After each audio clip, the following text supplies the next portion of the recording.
Hey guys, this is Danny, and I am here to talk a little bit about Kid Icarus Uprising and a little bit more. Now to start, I picked up Kid Icarus Uprising at Target, which of course is not on launch, but pretty close. Now, I bought it, of course, for full price, and it came with this mini bundle here, which is this box, as you can see. And inside the box, it came with the normal game case for Kid Icarus Uprising, which is, of course, the standard 3DS game case, as well as 6 AR cards, which you see here. And then, as well as this 3DS stand, which is practically vital to play this game. Now, of course, what you do with this is just stand it up like that, pull this piece down, take your 3DS, and you play it as such. Now, what I really want to say about this game after being able to play with it for a little while is that it's actually extremely exciting, and it's a lot easier to control than a lot of people have said it is. Now, personally, I am left-handed. However, I don't find a problem using my right hand for many things, excluding writing. So, for me, I guess the hardest part about this game, of course, would probably be the touchscreen control, because I end up having to use my right hand because I don't have the Circle Pad Pro. However, it really isn't that big of a deal to me, considering that I can use both hands, so I guess I'll just have to deal with that for now. Now, I played through the first level of this game, and it really opened my eyes to how amazing this entire series is. This is my first game in the Kid Icarus saga, so now I really get an idea as of what it's like after looking through the intros, reviews, all of that kind of stuff, and being able to play through the game a little bit. And even with the first part of it done, I guess, it is only 2.2% completed. And that is yet another thing that I heard good things about this game, is that it has an extremely extensive amount of story mode play.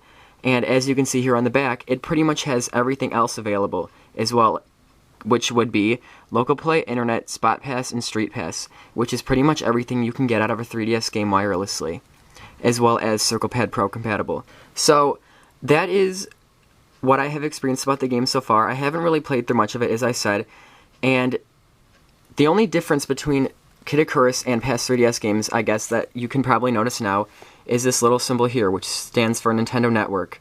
Now, not much has been revealed about this thus far.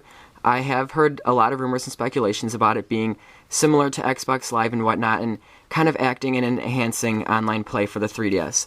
But apparently it has it available for Kid Icarus, and Nintendo obviously wants you to know about it, so that's practically it about that, and I guess that's it for Kid Icarus so far, other than the fact that with these AR cards, it came with 6.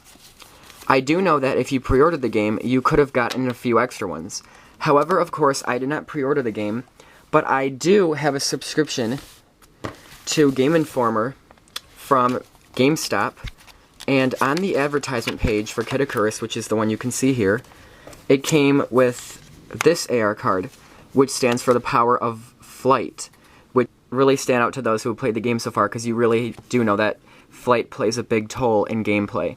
And it was really neat that a magazine actually came with one available in it on the advertisement.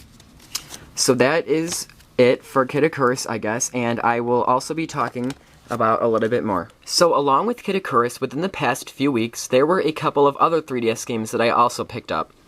Now, these two games would be Tekken 3D Prime Edition, as well as Mario and Sonic at the London 2012 Olympic Games.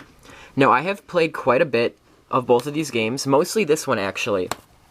So I'll start with talking about this one. This is my first game of this kind of gaming, I guess you'd say, which is basically straight up fighting, one-on-one. Now, I have played through the first 2 levels, and am still currently stuck on the third one, where you have to beat 20 consecutive fighters without passing out or getting knocked out, I guess you should say. Now, it does come with a lot of playing modes, as well as a full-fledged movie or anime film about the series. Now, this game does offer local play, internet play, and street pass, which is pretty good, I guess, for this type of game, since you wouldn't really be looking for that much other than being able to fight your friends and people that you can fight all over the world, I guess. Now, the only thing I really don't like about this game, like I said, is the fact that I am currently stuck.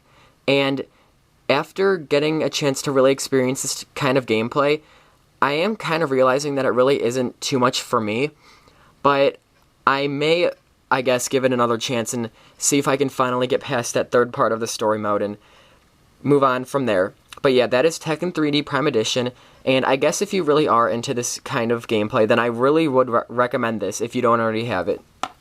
Now, of course, the second one would be Mario and Sonic at the London 2012 Olympic Games.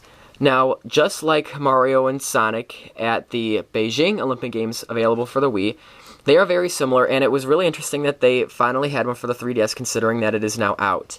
I really love the idea of this game. It's very minigame-like, consisting of all these different events that you can compete in, as well as introducing a lot of new ones that you haven't really experienced yet, which would include, of course, as it says here, over 50.